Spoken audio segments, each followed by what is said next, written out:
What's up, y'all? It's Braden here with Steyr Arms to talk to you about how you can convert your AUG from standard to NATO or NATO to standard.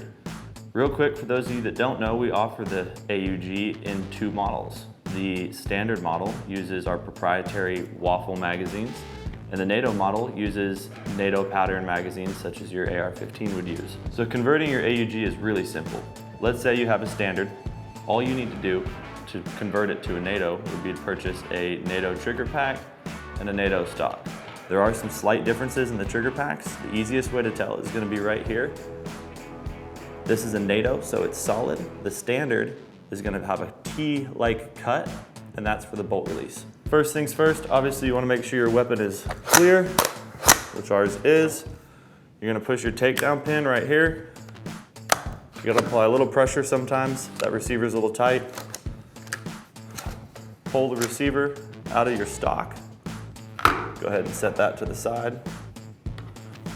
There's a detent in the butt stock right here. This is how you're going to take your trigger pack out. You push that in, pull the pin. That butt's going to come off this gun. Trigger pack comes out.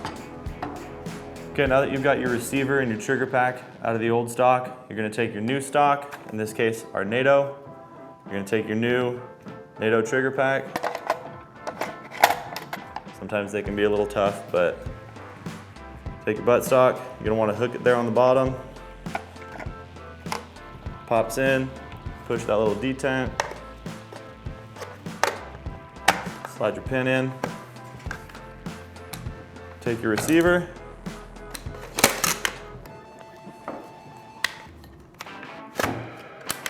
Good to go.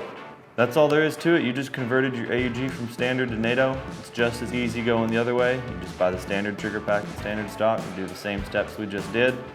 When you're done, I always recommend a quick functions check. Start with the weapon on safe, rack it, safety works, transition to fire, fires, rack it, back on safe, good to go.